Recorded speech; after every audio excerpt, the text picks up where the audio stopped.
The device that was tested at 6 o'clock this morning was exploded some 2,000 feet above Mururoa. Cloud rose to some 20,000 feet, and it's estimated that it would have been about 5.5 kilotons. The news that the French have resumed atmospheric testing in the South Pacific will be received with profound dismay right round the world. The New Zealand population was just totally on fire, really. The tests are in defiance of the order of the International Court of Justice, and they take place in the face of unprecedented opposition and protest in practically every country in the world.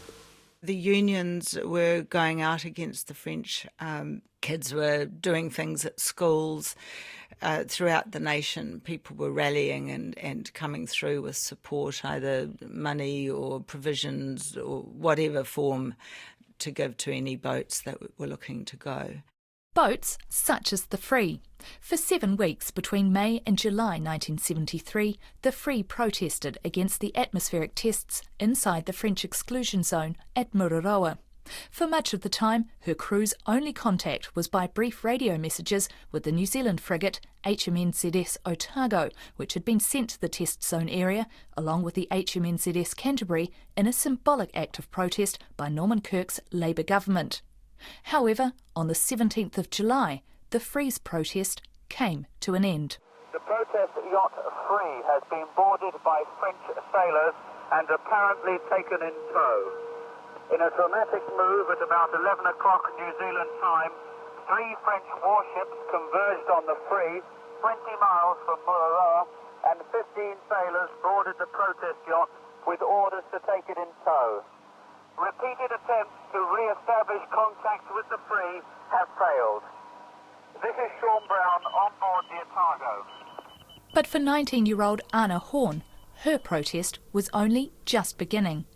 As the Free was being detained, Anna found herself sailing for the test zone on board another protest yacht, the 37-foot Vega, also known as Greenpeace 3. The boat was captained by Canadian David McTaggart, a disillusioned capitalist who had captured Anna's heart. Furious at France's unilateral decision to declare part of the Pacific closed to all shipping, McTaggart had sailed to Mururoa in 1972, annoying the French enough for them to eventually ram his ketch.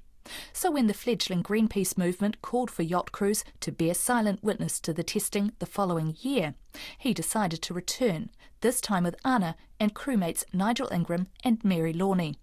It took the Vega just 21 days to sail the 3,000 miles back to Mururoa. But with a delay leaving New Zealand and the Free already having been detained, when the Vega reached the exclusion zone, it was the only protest boat there. We could actually see the barrage balloon and see the nuclear device suspended from underneath it. And that was really, really scary, because what everyone said is, if you can see that, then you're too close, like that's it, that's the end sort of thing. And like, we just felt so alone, really. We were in the middle of nowhere and no one knew what was going on.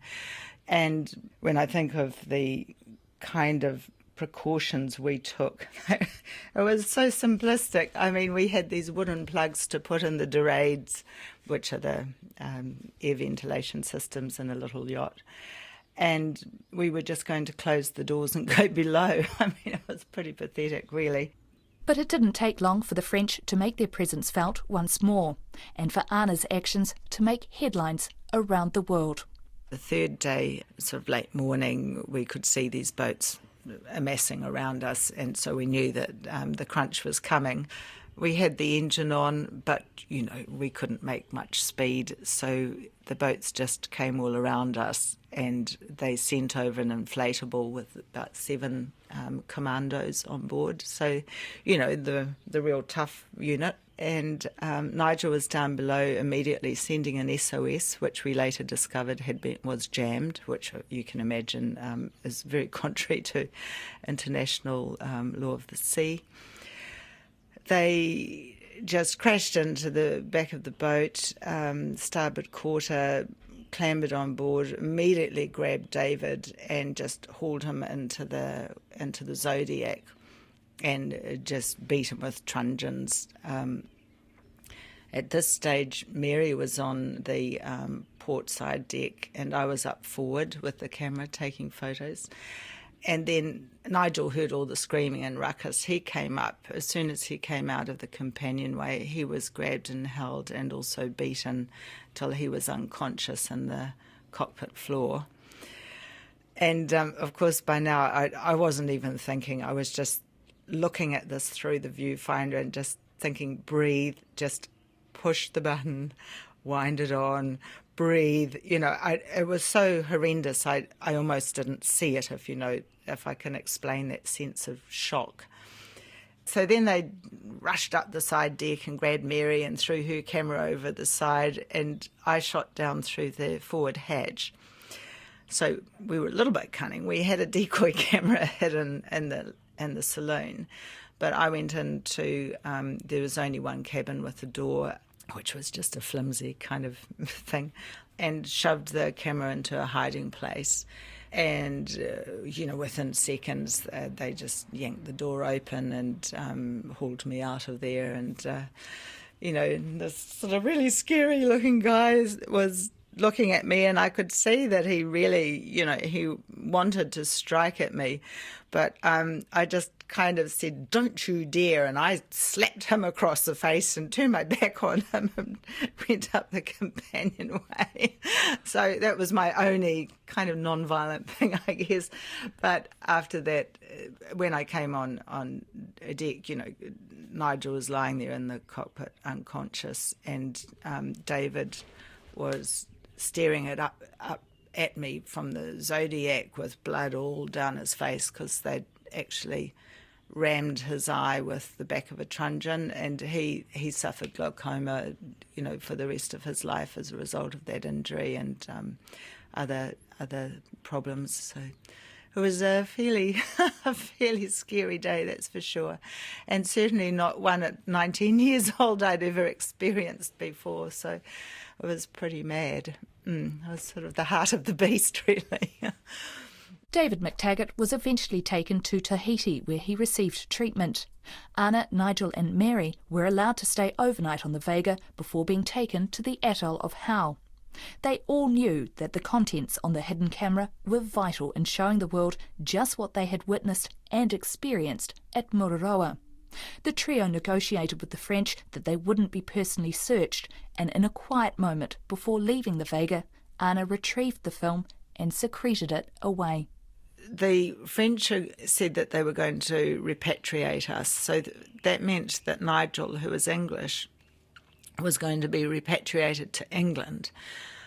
So he took the film at this stage, and when he was passing through San Francisco, he managed to evade his guard and get hold of Greenpeace in Vancouver, who immediately cabled him an air ticket, and he took the film up to Vancouver.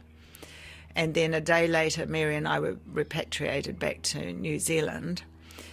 By then, they'd developed the film and could see it was just like really hot. We'd captured enough to show what had happened.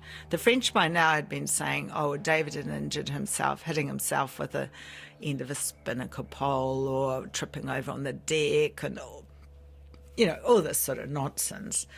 Anyway, Bob Hunter, who was really one of the leading lights and a respected journalist in Canada, persuaded me that they should release the film. I didn't actually want to release them straight away. I wanted to hold on to them till we worked out a strategy. Anyway, I was here, they were there, they had the film, and the photos were released, and they went out worldwide, hit front pages throughout the world.